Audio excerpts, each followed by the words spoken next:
What is going on, everyone? Today I have another Atlas video, and we have some new news for Atlas here. So Atlas was released about 2 weeks ago, and there has already been a few major updates, but there was a really big one coming, which is version number 10. And if you guys are watching this video, that means that it has finally been released to the public and you can log on to Atlas. It was just released on January 7th. I'm not sure when you guys are going to see this video, but it was literally just released this Monday.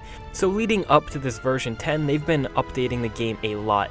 And throughout version 9, there have been a lot of significant changes to this game. So we're going to go over all the changes and also the brand new patch which was just released. So guys, we have a quote from the developer here. Pretty much what the developer is saying is that they wanted to make sure that this game was as stable as possible. They wanted to make sure there were not that many connection issues and pretty much that the game ran really smoothly and there weren't many glitches and errors. Since launch, they have worked on so many of these things. Also, the crashes, they've statistically reduced by 97%. Now players can get in and fully experience the Atlas, and as of version 9.3, they have solved so many critical cases where companies and alliance data were being lost. So guys, here are all the information about version 9.3. So they resolved some massive server-side stalls, along with company member, company groups, and alliance data being lost. They fixed all that, along with the official network companies, which are hard limited to 500 players.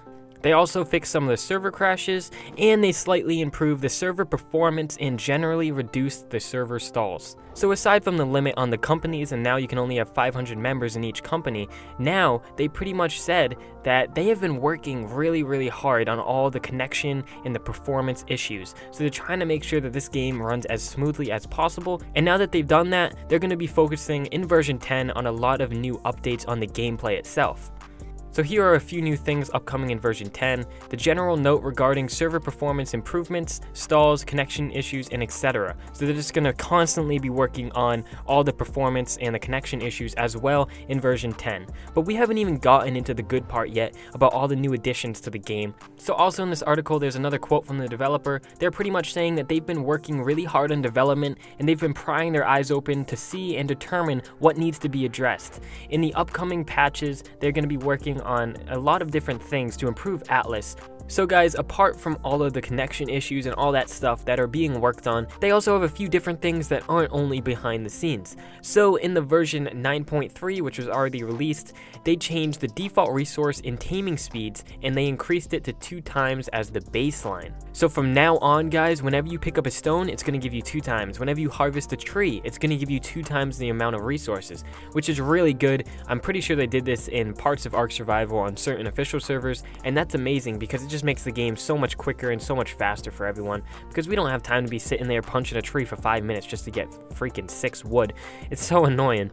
Now, sailing against the wind provides 30% of the with the wind sail force, as opposed to 0%. So what this means is if you're sailing a ship and you have full red, like literally you have no wind at all, you're still going to go 30% backwards, which is good so that you can kind of still go around the map. You know, it's not like you're stuck and you can only go a certain direction. So this is much better in the game. They also increased the amount of sail force provided by minimum wind speed conditions by 30%, and the sail force provided by maximum wind speed conditions by 15%. So pretty much the game, all the wind speeds are just going up. Like, it doesn't matter what direction you're going in, everything is just going up. So the boat is all around going to be much more versatile and much more fast. So they also increased the base carry weight of all ships by 40%. That is a lot, guys. 40% is a ton. But anyways, enough with the ships. That was in version 9.3, so that's been out for a little bit, a little under a week. But now let's look at the new version 10, which was just released. So now there are 4 times as many trade ships on the sea, and they also sell commodity types for gold, as do the NPCs at Freeports. Now you can buy a ramshackle sloop from the NPC shipyard at Freeports. The ramshackle sloop is a pre-built sloop which has permanently lower plank HP, carry weight, and crew limit, but it's cheaper and faster to acquire if you want to get into sailing faster.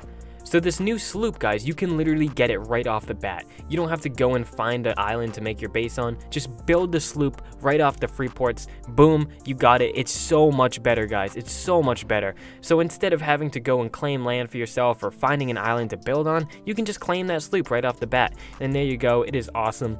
So that is a big addition to the game. Along with some ships, costs have been adjusted, and in some cases reduced by approximately about 50%. So now it looks like a lot of ships are going to be much easier to get, and that is much better for the game. Something aside from all the updates, I'm really glad that they came out with this game preview, because they have so much more time to update the game, make sure it's all smooth before the official launch, obviously, and before they launch it on Xbox and PS4, because it's just not good to introduce a game to Xbox when it's not even at its 100% capability. You know, now that they're making all these updates, it's going to be so fun for all the Xbox players, and I know I'm definitely going to grind on this as soon as it comes out on Xbox. But anyways, let's get right back into the update. So I'm going to go through the rest of this fairly quickly because there is a lot. So in version 9.3, which has been out for a little while, every tame, it can now get a minimum of 30 tame level ups put into it, plus however many base levels it had in the wild. So that is awesome, guys. If you have like a level 5 wolf, you can level it up 30 more times, which is awesome. That is really good. And on top of that, melee weapons are now temporarily ineffective against ship planks. Later on, this will be changed back so that it is only ineffective against anchored ship planks. So that's a big update. I guess they just don't want you going out and meleeing people's ships to death. But also, they buff tame creatures' HP and damage globally by 25%. That is a lot, guys. That is 1/4. So if a freaking tame did 100 damage, now it does 125. Like, that's incredible. That's a lot of damage increase. But now let's look what was just released in version 10, and there were so much. Look at all these. Alright, so claim flags. Now they allow a neutral zone setting, which allows any other tribe to build within them, with the specified tax rate applied to them. You are able to specify an inclusion or exclusion list of these. All claim flags will have this enabled as a default setting when placed, and this will be a retroactive change. However, it will not function until Wednesday the 9th of January at noon Eastern Standard Time, where we will release another server update to make neutral zones active. This means you will have 2 days from Monday to Wednesday to decide and adjust the settings on your claim flag before the change is live. That is a huge update, guys. So now you can literally build in anyone else's claim zones, which is so much better. Obviously, you know, you don't want to build in someone else's zone because you're going to have a taxation rate, but it's so much easier for everyone. Now you can actually find a place to make a base. Also, enemy claim flags can now be directly pinged to identify any contesting enemies nearby. They have a lot of other little things in here. I'm not going to go over everything. You guys can check this out on playatlas.com, but some other little things, the stamina for the shovel, it is reduced, along with you can fill up water skins and jars from ground spouts now, which is a big change. Metal tools can no longer damage the planks of anchored ships. 50 more player levels added and skill points per level increased. Loot stat scaling has been boosted retroactively by 60%. Sea monsters damage has been reduced by 66%, which is a lot. The animal's health regen is rebalanced, and they're not regenerating high amounts while in combat. They also fixed up some temperature scalings and adjusted the fortitude stat effect. So in this last one here, they reduced the minimum damage and minimum percentage of flame arrow buff by 33%.